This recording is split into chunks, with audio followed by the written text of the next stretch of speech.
Hello, and welcome back to the Casual Fanatic. Today I'm going to be starting a new series where it's called Snapshot.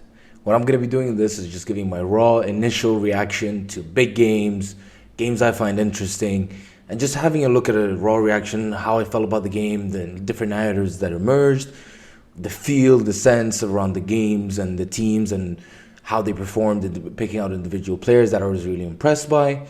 And then also having a look at some of the stats, just no bias, having a look at them right in front of you for the first time and seeing just exactly what we feel and what we see in the game. So first of all, game today, Liverpool versus Chelsea. I have the Chelsea shirt, I have the Liverpool shirt. It was, as a neutral or casual would say, a boring game. Nothing much happened. Towards the end of the game, when the subs started coming in, especially when Mudryk came in, the game started to open up a little bit. Some chances started to be created. A lot of spur chances. You can tell both teams don't really have that clinical force right now. They don't have that final ball. There are still things missing. Overall, I wouldn't say that was a boring game as much as it shows a lot about where both teams are.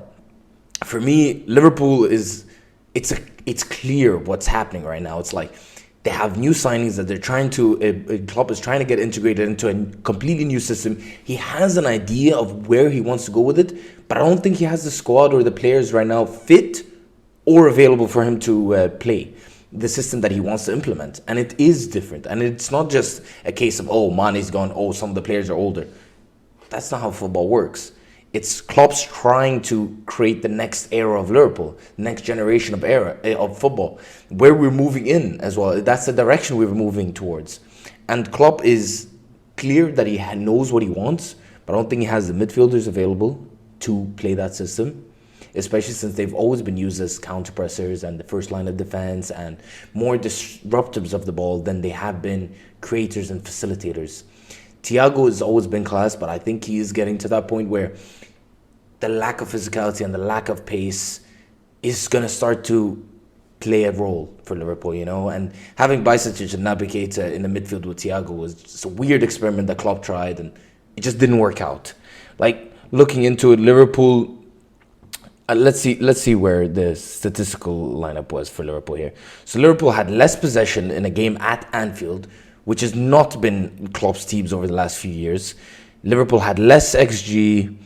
Liverpool only created one big chance. They had one counter-attack shot.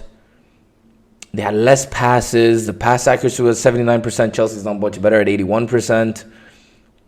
Liverpool only completed 4 crosses. They attempted 25. You can see that, and that's a weird thing as well I was noticing, is like, you deployed James Milner as a right back, which I kind of understood in the sense of you wanted him because you wanted more defensive solidity to compete maybe with Chelsea playing different kind of wingers. They didn't even end up doing that. It ended up being a wing-back system with Lewis Hall kind of dropping centrally and also coming out wide. Didn't really end up being the battle that Klopp, I think, was anticipating, which means, why didn't you start Trent? Trent is there for these reasons. If you're going to play with these crosses and and especially the positions that Milner was trying to pick up, playing those literal Trent balls, why was Trent not playing? Trent would have had more quality on the delivery. You saw it when he came on that he was trying those passes, trying to play those long balls. And if we take a look, where is Trent right here? Trent Alexander-Arnold. So he won his duels. Let's see the passing stats here for Trent. So Trent had 3 out of 7 long balls, which is the most completed, second most completed in the game, third most completed. Well, that's if you count the defenders of Chelsea. And the person who actually completed the most was Thiago Alcantara, which is to be expected. But he had a low pass accuracy in general, which is 81% completion, 12 misplaced passes. Not great there from Thiago, especially where he was playing with the people around him, also being Bajcetic at 79%, Naby Keita on 63%. You could see that in the game, and that was the feel that you're getting, that no one was really able to get it flowing. The system wasn't able to be quick. No one was able to transition properly. There wasn't those incisive passes, nothing really coming through centrally. But Liverpool are going to have these growing pains right now until they get in that midfielder that's going to really stabilize the entire balance of the midfield. And once they figure out what they're going to do in the holding midfield situation, I think Liverpool have a big summer ahead of them. We'll see now what happens with the owners, what happens with the management. Is Klopp ready to start another rebuild? Is Salah, Van Dijk, some of the older statesmen in the team gonna stick around for the rebuild, or is it time for maybe Van Dijk to move on to a Madrid? Or does Salah make his move to Madrid now? You know, like Madrid maybe looking at Benzema leaving, maybe bringing in a Salah since Mbappe doesn't look like an option. Haaland not yet. Maybe that's an option, you know. And Liverpool have a lot of big decisions to make over the summer, especially with if there's new ownership in charge as well. In terms of Chelsea, I think Potter is in a situation right now where he's unsure whether should I right now try and impose all my ideas on my philosophy on this team. There's a part of him that he has to, because guess what? You're right now plummeting down the league. You're struggling to get points. Ownership at Chelsea usually don't have that kind of patience, especially with the amount of investment they've had.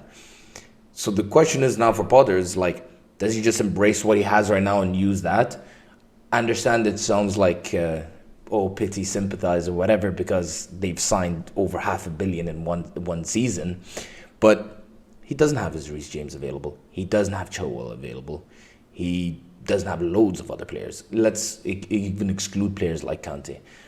But it's Sterling is out, Pulisic is out, Maduaka we haven't seen yet, Felix red carded, and Nkunku coming in. I think there are a lot of players in there. There's a lot of quality. That's not a doubt. That's not a question. It's how do you fit them into a system, and does Potter have an idea of what to do with this?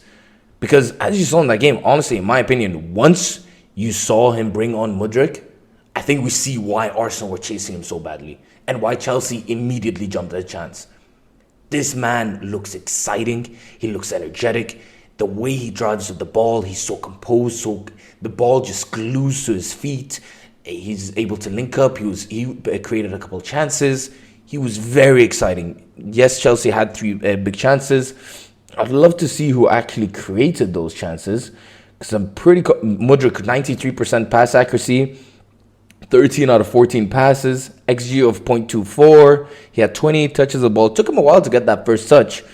2 out of 3 dribbles completed, 6 out of 8 duels. He even won an aerial duel. He had 3 tackles. He had a block shot and a clearance. Mudryk had much more influence defensively than I even anticipated him having. But nevertheless, it was a good game. It was an interesting battle.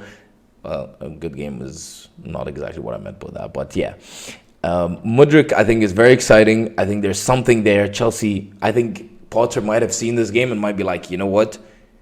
Screw the holding him on. Stop saving him for later. Put him in the team. Get him involved. And when Felix is back, get him involved. As a Chelsea fan, you wouldn't want to see Havertz and Ziyech up front anymore. I understand that they were part of the Champions League run, but that's not that same team anymore. It's not the same manager. It's not the same system. You don't have the same players to back it up. Chelsea need to transition into the new team. They've signed all these players. Use them. Make the most out of them. I think Thiago Silva again showed his class.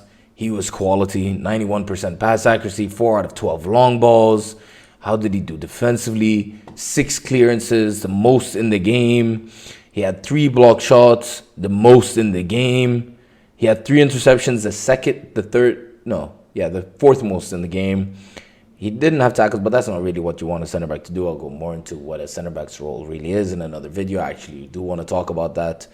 I think Chalobah was a big problem that Potter wasn't really ready to address. I think him and that right back role without Reece James being there is something that's really questionable right now. He almost went into this. He wants to play a back 4, but it almost looked like a back 5 at times because Chalobah was absolutely useless in any attacking sense, because Chalobah was put to a corner. Thiago Silva was anyway progressing the ball from that right channel as a defender. And then Ziyech had to drop so deep to receive the ball. And then that's where you saw Ziyech a lot of time. He doesn't have that pace to run in behind and take on his defender, especially when you're playing against arguably the best left back in the world.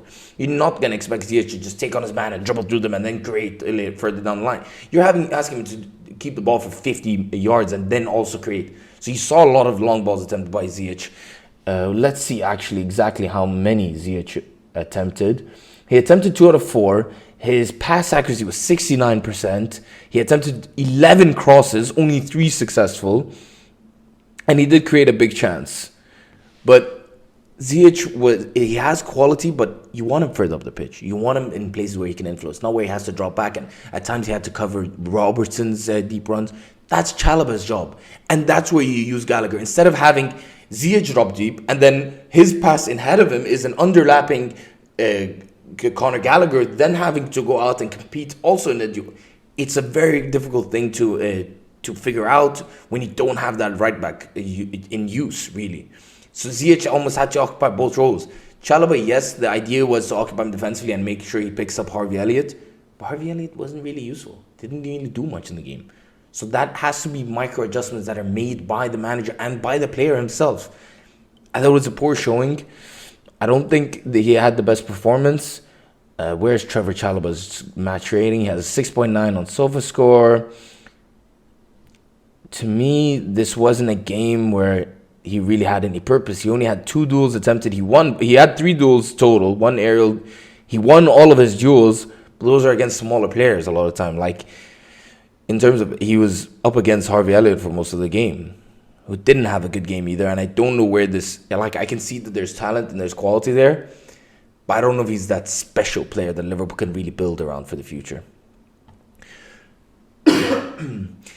That being said, I think both teams have a lot to build from here, a lot to still figure out, and a lot to deal with. Liverpool have some interesting games coming up. They have Wolves, Everton, and then they play Newcastle before the Madrid in the Champions League. It's going to be interesting to see what they do in the next 2 games. That Liverpool-Everton game, the Merseyside derby, is getting more and more enticing now. Liverpool will be at a sticky spot. Everton will also be in a situation where they need points. If not, that might be the end of Lampard. In terms of Chelsea's next few games, Chelsea play Wolves, Brighton. Ooh, that Brighton-Chelsea game is looking interesting. Then they have the Champions League games against Dortmund. Then they go back into Southampton, Tottenham, and Leeds. It's an interesting period now for Chelsea. The West London derby with Fulham is going to be very interesting to see what they do. Chelsea, of course, are big favorites in that, but Fulham did win the last one. So it's going to be interesting to see where they go from here. One thing I did also want to give credit to was Badiashile. I thought was actually pretty good. Him and Thiago Silva look like they have a solid partnership. Maybe not the best with having Kepen behind them. He had an okay game. I still think that there's more that they need to figure out there. Maybe Fofana they're going to have to figure out a way to get Fofana back into this when he's finally fit, because he's going to have to take over Thiago Silva. Thiago Silva cannot play like this forever, as much as he is an intelligent player and one of the best centre-backs of his generation, and he has been elite and still is world-class. They're going to have to transition from that. This has been my first episode of Snapshot. I think I can do many more of these. Hopefully, do all the big games, all the games I find interesting. Maybe another one tonight on the Crystal Palace United game. If not, the Crystal Palace. Yeah, the Crystal Palace. Wait, Crystal Palace don't play United tonight. This is raw, see? So you're getting exactly everything that I'm thinking of as well. Crystal Palace play Newcastle tonight. My bad. Yes. So that's going to be an interesting game. And then you have the Arsenal-United game tomorrow. Because I was thinking, obviously, Arsenal play United tomorrow. That's a big game. And I'm not very hopeful for that. I think United are in trouble without having Casemiro against Arsenal at the Emirates. It's going to be a difficult game to navigate. Maybe I do a preview for it. That might be something interesting. If not, I will definitely be doing a reaction on that game. Hopefully you guys enjoy this. I hope to do many more. And I'll see you guys tomorrow on 3 Key Men and another Snapshot episode. Bye-bye.